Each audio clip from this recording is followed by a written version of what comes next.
And welcome to the Midday Show. I'm Jeff Everett. He's Mark Messina. Mark's going to talk about a little incident that he had this morning. Well, you yourself didn't have it. I witnessed it. You were a witness to the incident. We're going to talk about that. We're also going to talk about the PGA and their decision to send a golfer home after testing positive for COVID this weekend.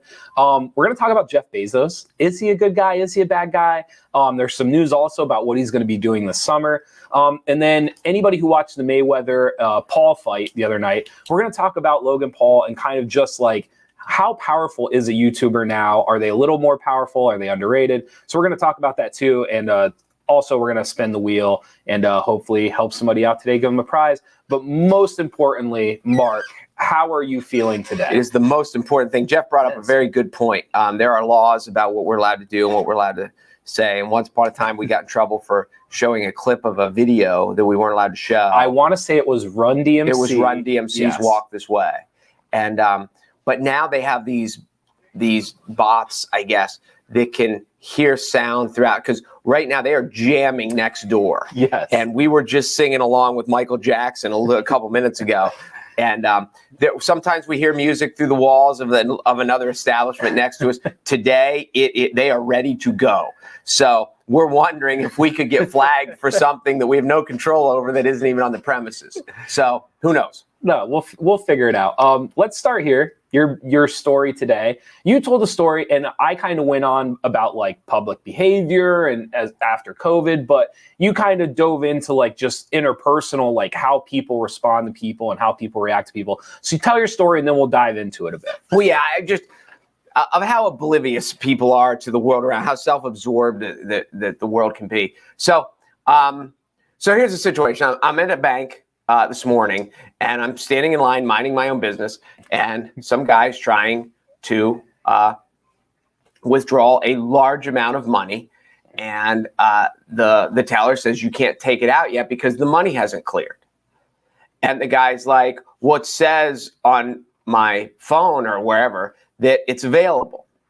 And they're like, well, it says on our system it's pending. So this guy, he wasn't the most brutally obnoxious person you ever met, but he became very agitated and was far from pleasant. The teller had to go get the manager came out, and like it was one of those, like 3 times in an 8-second span while they're talking, he says, then why does it say it's available? Then why does it say it's available? Then why does it say it's available? And the lady, they're like, where did you get it? And it was something from some website. And she's like, well, these aren't secured funds. And like, so we don't know. So we have to wait till they clear. And he's like, well, then it shouldn't say that. You need to tell the bank that they should change their policy. And the lady says, like, we have no control over how the website runs. He goes, but you need to tell them because they have a customer that's mad and all this stuff. So they kind of go back and forth. And the guy, again, he's not the worst I've ever seen, but he's far from pleasant. And then one of the managers gets away and slams the door, and he totally turns around and he's like, well, what is that about? Like, did I deserve that? And I'm standing in line, minding my own business, and I wanted to say out loud, are you kidding me? Of course you deserved it. And I've thought about this, that people they get so wrapped up in their own head, and I don't know if this is more of a sign of emotional intelligence than actual intelligence. But I think that there's a group of people that when they are mad, that they think everybody else should be mad. Like, I think this guy really thinks that the bank is wrong because on his phone it says available, and on the computer at the bank it doesn't. And I agree with that. There's a little whatever. But that I should be up in arms and the employees should be up in arms. They're like, you're right. We're calling right now and we're closing everything down until we get this. But then when everything calms down, then they expect everyone to be calm and happy. As opposed to like the teller who's like, you just ruined my morning because you just screamed at me, and the lady who stormed off and slammed the door, and like, and they're just so, there's a group of people who are like, when I'm mad, everybody can be mad. I don't care. But when I'm happy, everyone else should be happy and everyone should treat me great. And it is so, like I said to you, Jeff, if you have a fight with your girlfriend and you come in here today and you're already mad and you just take it out on me and you're like, well, now Mark's mad too. Like, I didn't deserve that. And then when you and your girlfriend patch things up and you're like, oh, everything's wonderful now. I'm like, no, I'm still mad because you were a prick to me for no reason. But people they work in their own world. When they're mad, everybody can be mad. It doesn't matter. And when they're happy, everybody else should be happy, and it doesn't matter. And there's so many people who lose track of how much they can ruin everybody else's day, and they don't even care. Yeah. So I think when you and I talked earlier, I think there's two ways to look at this. And I actually think there's a third one now that you brought up. This is part of the negative of living in a world of technology. Very rarely do you actually get to talk to the person you need to talk to. And I'm not saying that excuses the guy at the bank, and I'm not saying that means you can be a jerk when you want to be a jerk. But part of the flaw is like he's seeing one thing on his screen, somebody else is seeing another thing on their screen. And what are the odds that the two people that are actually responsible for that get to talk to one another? Very low in our world today. And so a lot of times that kind of starts a lot of these things is you just want to talk to the person who can actually give you answers, right? You just want to speak to the person who is seeing what you're seeing and can actually help you. And very rarely in our society do we get to do that. So I think that's one little like bubble of this that you could talk about. The other side of this is, I think I brought up the COVID aspect of like coming back into public. And I am curious to see, like, we've seen it in sports arenas. We've seen it in public, like there is an uptick in like public disturbances.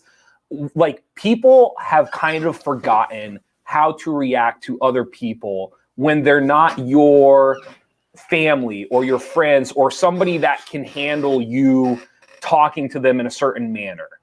Somebody that can handle your swings of mood, somebody who can handle your reactions.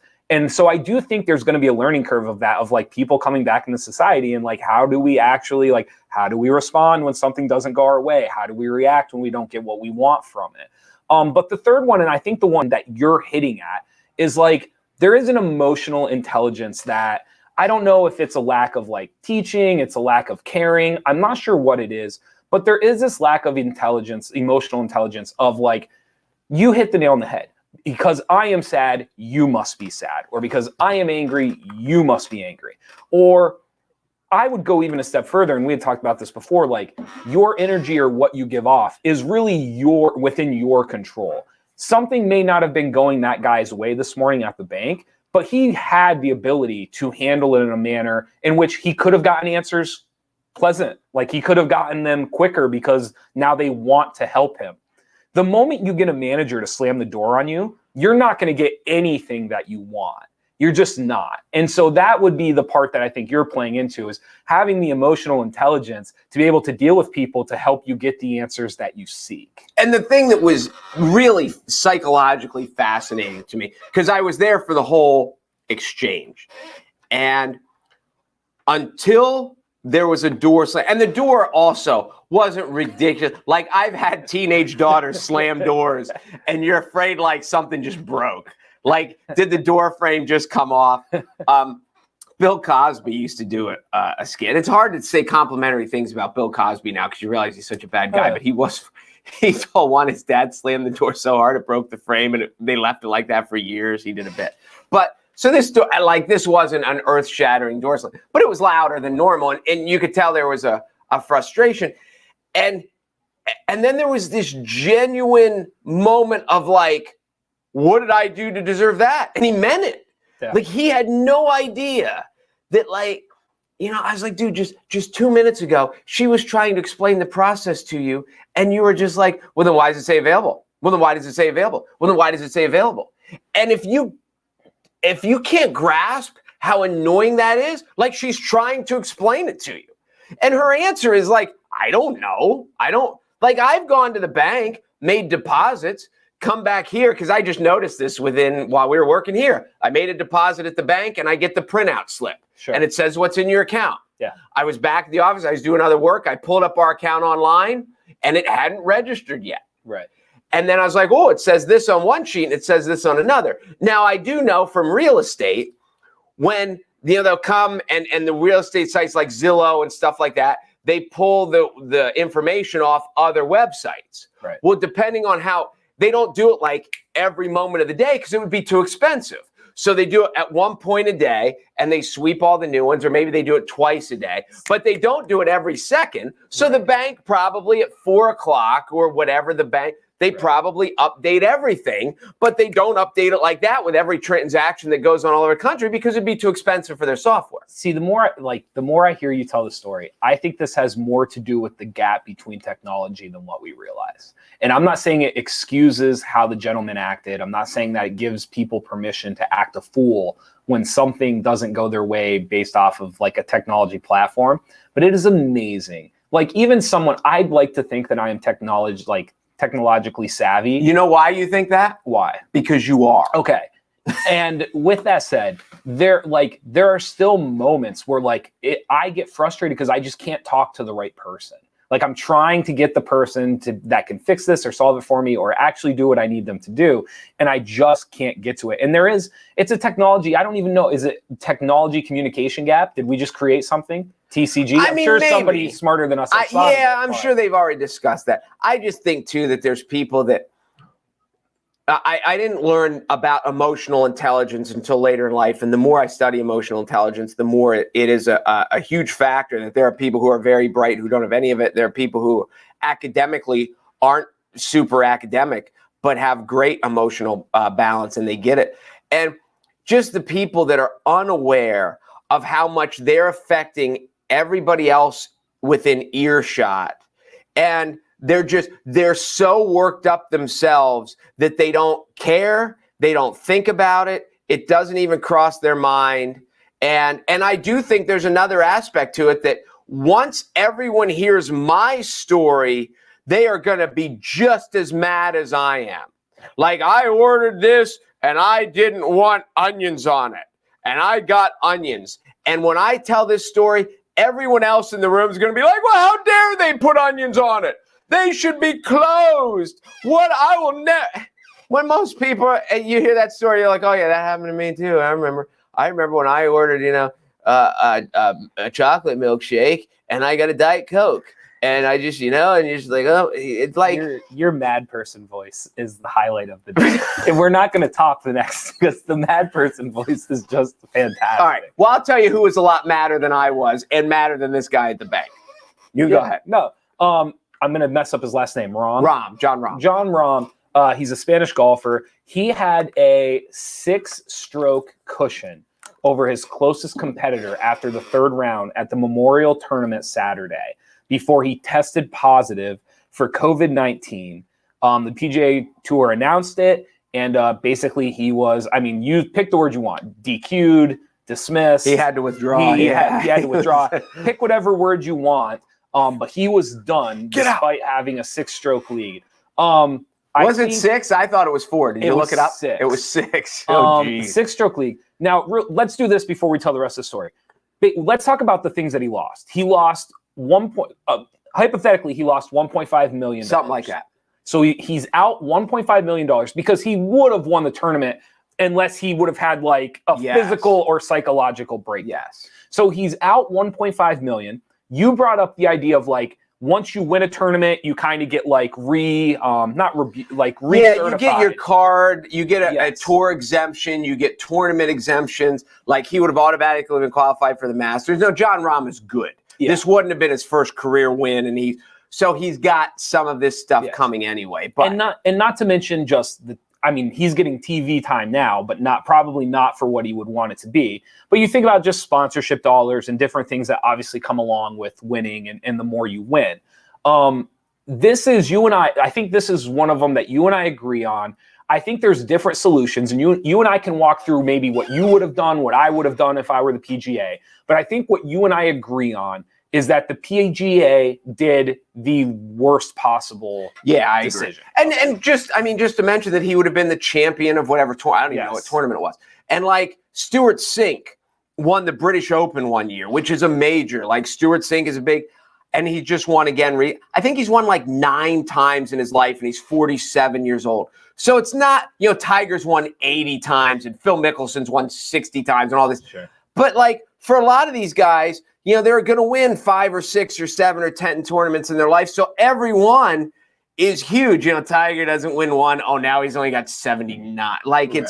But it's a big deal. So anyway, my mom was actually watching it because my mom has become a big golf fan. And she tells me, she's like, you got to see what happened here. So the guy putts out on the 18th hole. He's got a huge lead.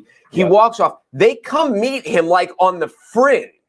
She's like, and they talk to him, and he bends over like this. My mom said, honest to God, you thought they just walked up and told him a family member died. Yeah. Because it was like, he just made the putt, shake hands with the caddy, shake hands with the guy you're playing with, walk off, conversation, and he's doubled over like this.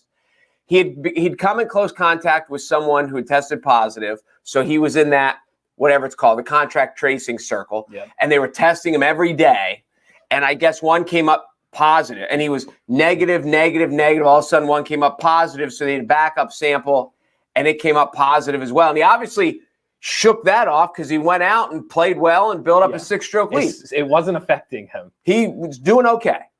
So here's my immediate thought, and then you can give your thought. The way golf works, I understand if it's basketball, can't do it. If it's baseball, if it's football, you can't do it. The way golf is, and they send out the golfers in reverse order. So the guys who are on the top of the leaderboard go out last. So he would have been in the last group on Sunday, and they go out in pairs of 2. So my common sense thought is have him go out extra last, reshuffle the pairings, maybe make the first group, if there's an odd number, play in 3s. And sometimes they do have odd numbers. So we'll throw out a threesome first, and then 2, 2, 2, 2, 2, 2, 2, and we go all the way back. And then let him play by himself.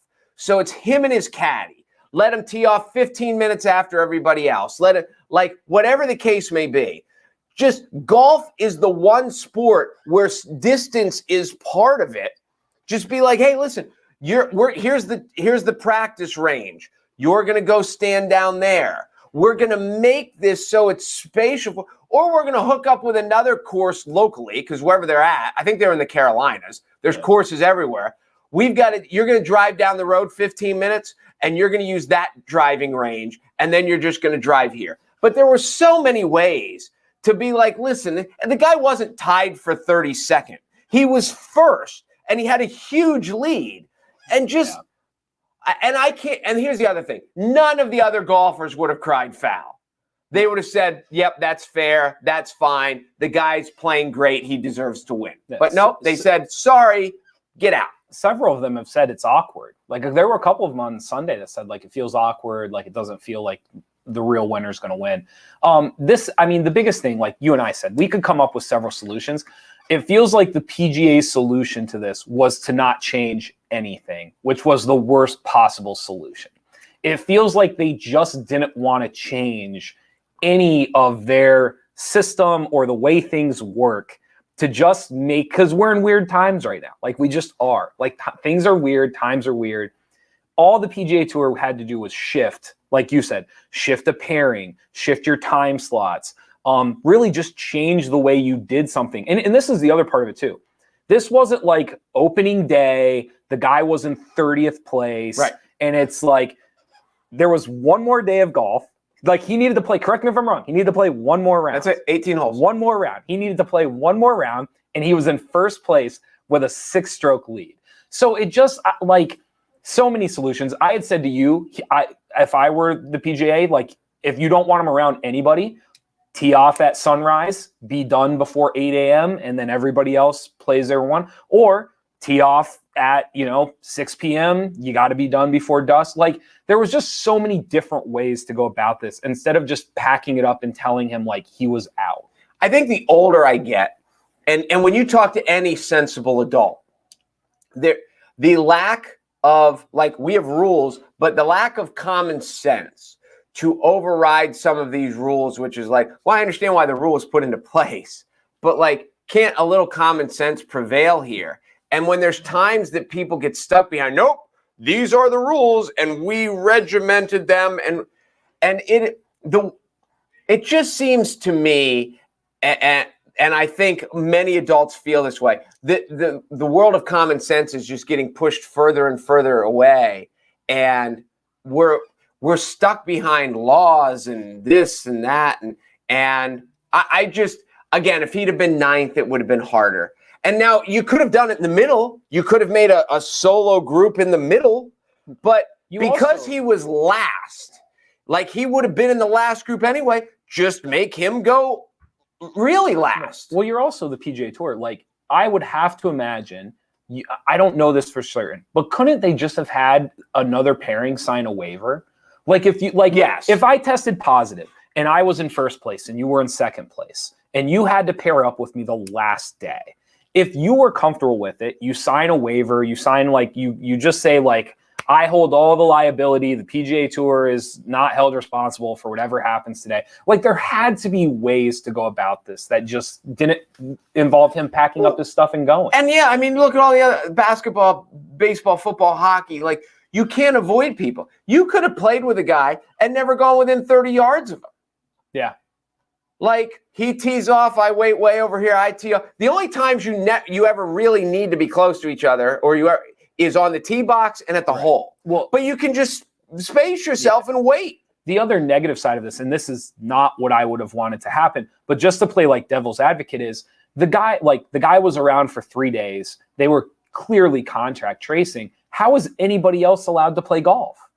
Like, why does everybody else get to wake up on Sunday and play? Because it's very obvious that there's, so I like, and again, I didn't want that. Like, I'm not sitting here saying like, oh, nobody should have played Sunday, but I'm just saying, like, that's the logic they're using, but yet you went out and played Sunday. So it just, like, I don't know. It doesn't make sense to me. And I never thought of that till you just mentioned. That's a very, very good point. It's just, I don't know. I hate to sound negative, but that's where we're at now. Like, we will make a decision based off of this one thing, but it doesn't correlate to anything else around it. So, like, this dude can't finish his last round on Sunday, but all the people he was around and who he was with and golfing with, all stuff, they're just going to play Sunday as if, like, it wasn't that big of a deal. So it can't be both. It either is such a big deal that he has to be sent home and now we can't play Sunday, or it's such not a big deal that since everybody else can play Sunday, we should figure out a way for him to play Sunday. Right. It can't be both. And that's the world we're in right now.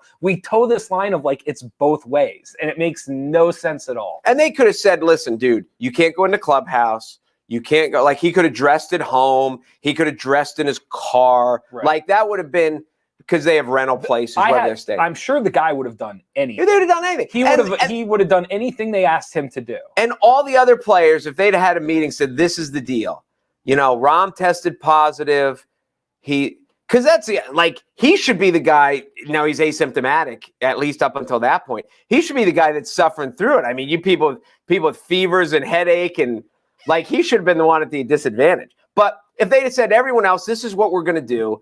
He's not going to dress in the clubhouse. He's going to play after everybody else goes. He's going to practice either at a time or at a destination that is away from everybody else. But how could somebody that tees off an hour and 28 minutes before him complain? Like, you're going to be in and out before he even shows up. Like, it's absurd. Absurd. It is. Thank Weis Markets. Thank you to Weis Markets for sponsoring the Midday Show here. It's been a few months, and we've certainly enjoyed having them. Yes. I was in Weis Markets this morning again. Welcome to Monday, kicking off at Weis Market. So for all your needs as we get through, and again, citronella candles the other night. Like, when you think of all the things you get, it was my first night on the back deck, and you get that mosquito time right at dusk when the sun goes down, and then you've got that when you're get eaten alive. So I was like, hey, I need some citronella candles. So ran over to Weis Markets. And but so for all the things above and beyond your grocery needs, also you can get Weis to go. You can order your groceries, and you can just go pick them up.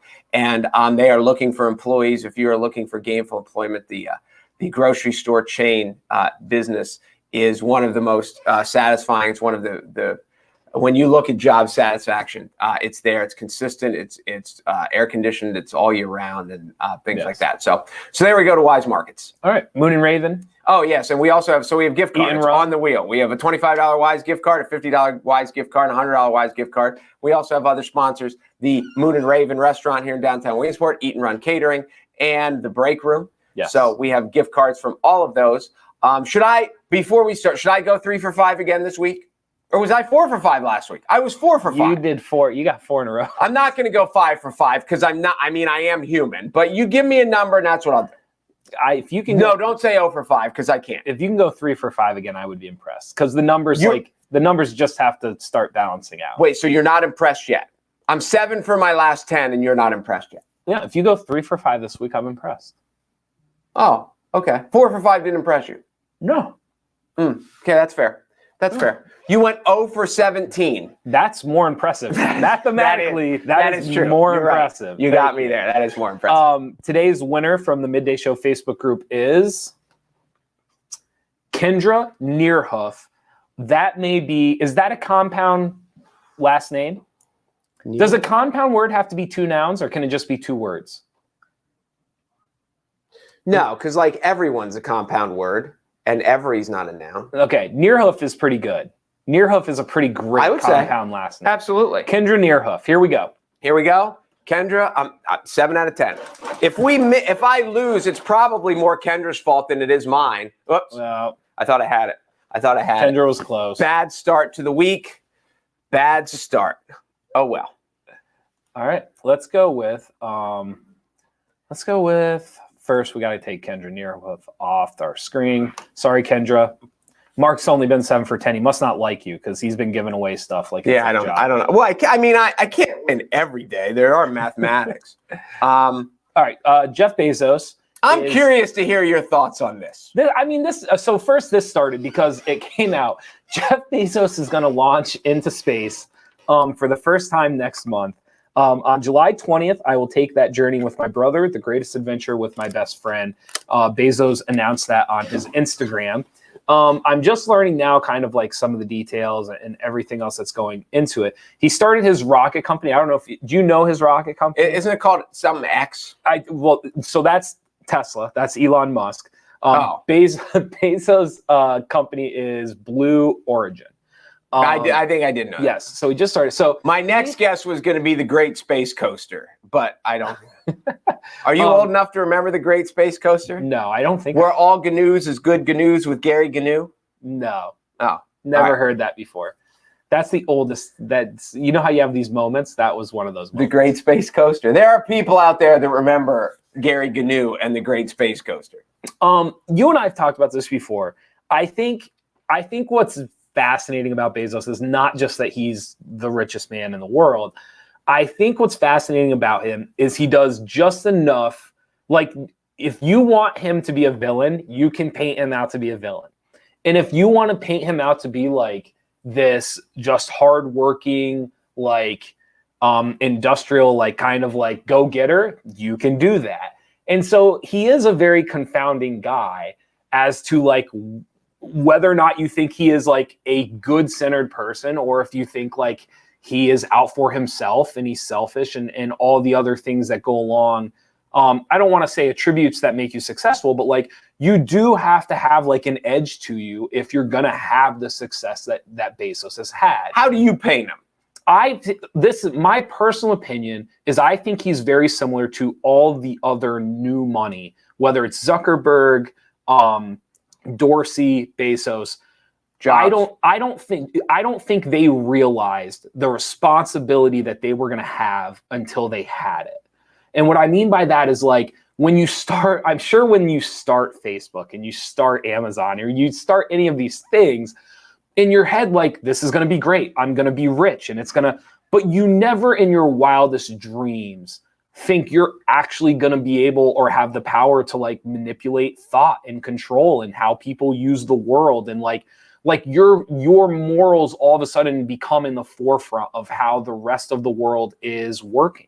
That is a very lucid point, Jeffrey. Very well done. So I'm trying. So now with that said, I think some people do it innocently. I really believe Zuckerberg was clueless as to like the negative effect that Facebook could ever have on the world. I really believe that. I think to him, he was creating something that was a finals club that was cool. And like he was going to get to be popular and he was going to get to do the things he always wished of doing. It was never like this like power hungry, like I'm going to rule the world or I'm going to control this or that. I agree with that. I think Bezos, and why he's fascinating, is I think you could make the opposite argument with Bezos.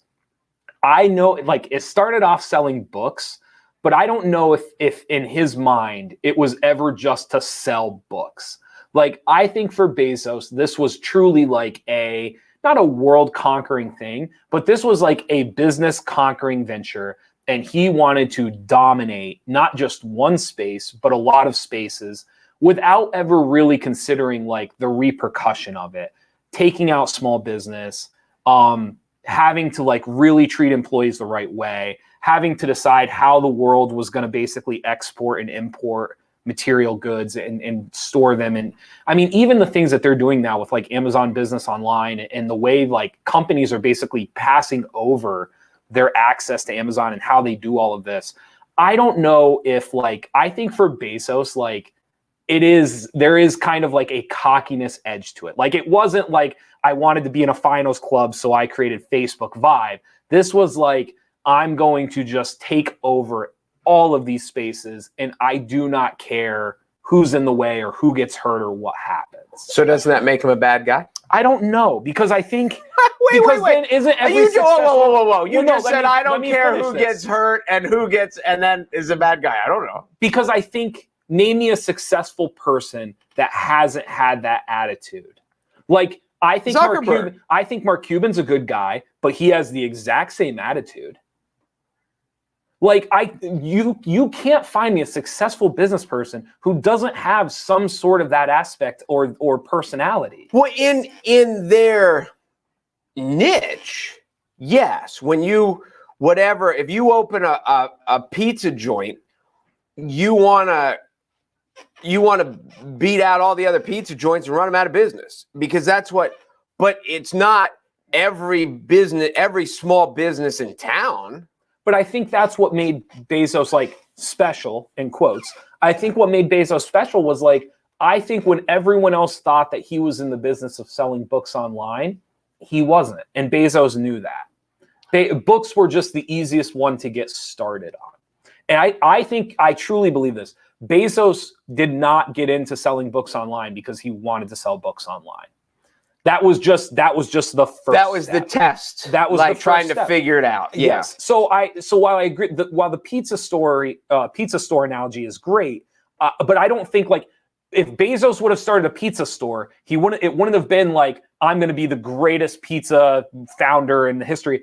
It would have been, I'm going to be the greatest food developer in the world. And that was Bezos. It just happened to be a pizza store first. And that has always been Bezos' mindset throughout all of it. No, I agree. But I think your point is very, very well made, which is why I think you stole it from someone else. That all these guys started out like, I'm trying to make a business that worked. I mean, Zuckerberg wasn't even trying to make a business. No. Zuckerberg was trying to have fun in his dorm while he was bored because he was just smarter than everyone else. So he had this cute little idea and he did. And then it just ran. But yeah, they had no idea the worldwide influence that they would have. They're just trying to make businesses that succeeded, because isn't there some like 87% of all businesses fail, or like it's hard. So they were just trying to make it work. And of course, Bezos back at the beginning had this dream, I'm sure. And he's like, the world is going digital. It's going more and more online. And as much as he was convinced it was going to work, there's still a point when you're the first one that he's like, I hope it works, sure. Even though everything points to that it's going to work. He never thought, I'm sure he never thought it would be this big and this influential. When he first started, he just like, I hope I can make money doing this. I agree. I think, yes, that is everybody's hope when they start. See, I think this is why Bezos is different for me, is because like he's the only one, whether it's Musk or any of them, he is the only one as a public figure where you can't sit here and say like, this started very innocently.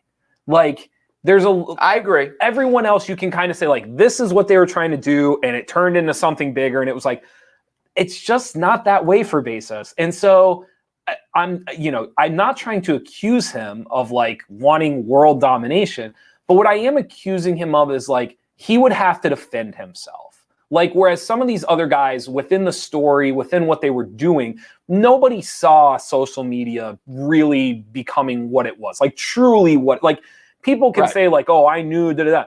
And they're lying. No one knew the level that Facebook was going to go to and what it was, because there were other things before it that didn't. Like the things that came before it never reached MySpace, right. The Bezos one is different though, because like I think he kind of knew. And I think when you read about him and you hear some of like the early quotes and like the stuff he was talking about, this was never just innocent, like I want to sell books because I love books. And that this was something deeper. Like he was going to become the #1 seller of products and manufacturing across the world.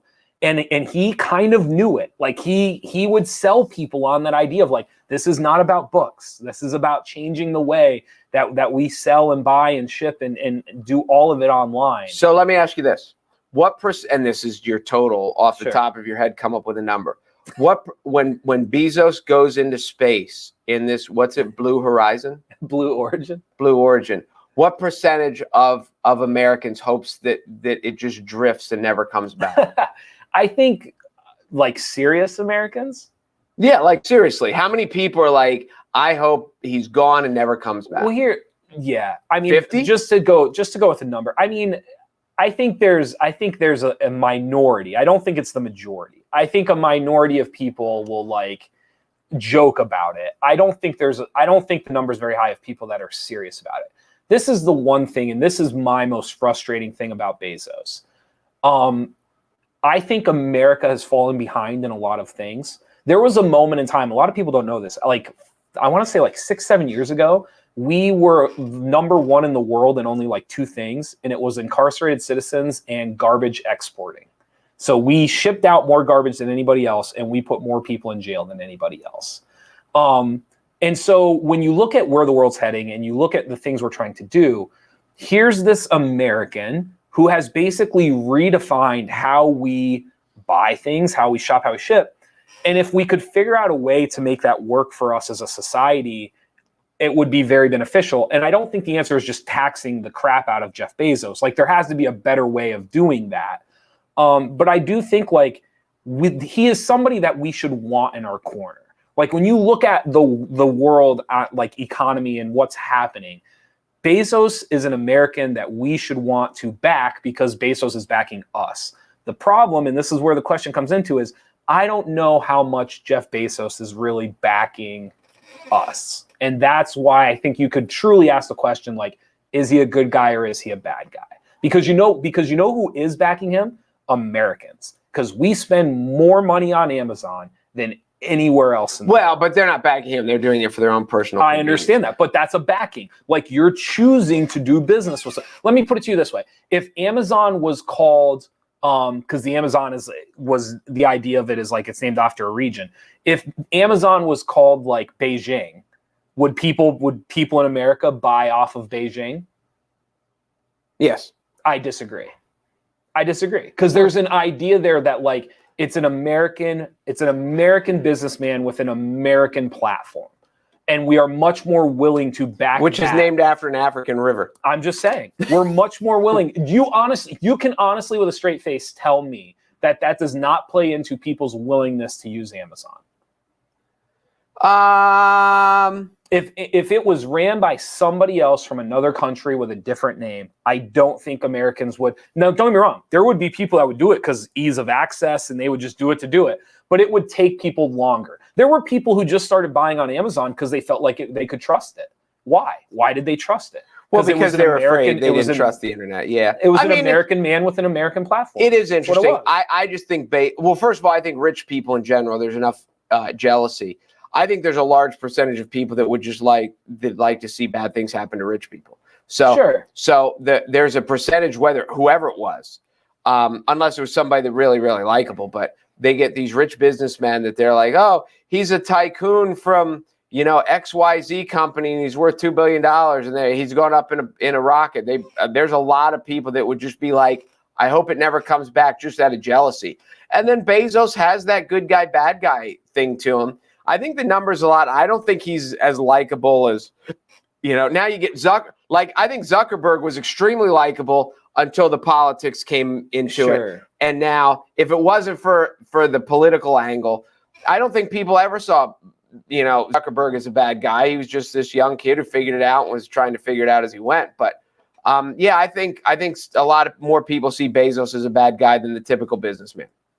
What's the difference between jealousy and thinking someone's bad? Because I think that's the real question there. Well, I think there's jealousy is just simple. Because I can be jealous of somebody but not think they're a bad guy. Yeah, but that takes a little more thought. I think jealousy is just so simple and so like this person has money. I'm jealous. I hope so. I hope he loses it. Right. All. So that doesn't mean they think he's a bad guy. But I think the jealous. people who go deeper in it. Yeah. Like you're not jealous of Jeff Bezos. You don't wake up and be like, he has all the money and I don't have it. No. But there are the thought process. So yeah, it's kind of two different schools. You have to actually put thought into it, whether he's a good guy, bad guy, whether he's a villain, or whether he's, in a lot of ways, people would say he is the American dream and he just did it better than everyone else did. Yeah, no, that's why I think it's a great question. It is fascinating. I think you can defend both of them right now. I know, like, the workplace at Amazon, they've been dealing with it for a while now. There is some horrid stories coming out of that and what it was like to be an Amazon employee, especially like when they really started blowing up, like 2015, 2016, 2017. Just awful conditions and pay, and just in general, the richest man in the world should not be having those issues in his workforce. But yeah, it's a great question. Absolutely. The other part of it too is just he's going to have more money than anybody we've ever seen, ever. And it's not even like the scary part, like they always say everything is a bell curve. Like, I don't even think we are like in Bezos' bell curve. I don't think we're even close to the peak of it yet. Oh no. And he already financially is on another place that, like, a lot of times you can't even begin to comprehend. So I do wonder what that looks like 5-10 years from now, because it'll be the first time somebody has had that amount of wealth, unless something drastically happens in the next 5 to 10 years. He is going to have, it's going to be uncomprehendable how much money he has. I agree with you. So it'll be interesting. All right. Anything else you want to say? No, that was good. That was good. Right. I like your take. Yeah, thanks. Appreciate it. Before we go, I'm Jeff Bezos. He's Mark Messina. Thanks for watching the Midday Show. Be sure to go to Weis Markets for all your grocery needs. And thank you to NorthcentralPa.com. Be sure to go there for all your local news. This Friday, 100th episode, new intro, maybe do something different with the prize wheel. And we're going to be mass shipping out all of our early winners and everybody so far that has won a t-shirt or a gift card from us. So you'll get to see the envelopes on Friday. You'll get to see us stuffing them and more wheel spins on Friday. So just keep an eye out for that on Friday for our 100th episode. It's crazy. I don't know if I've done anything in my life 100 times. I'll bet you have. Think so? Yeah. I've woken up 100 times. Yeah. You mean other than like daily? I bet you have. Like, think of like a hobby you've done 100 times. I'll bet you have. You think so? Yeah, absolutely. All right, I'll make a list. Thank you guys for watching. I'm Jeff Bezos. He's Mark Messina. Thanks for watching the Midday Show. We'll see you.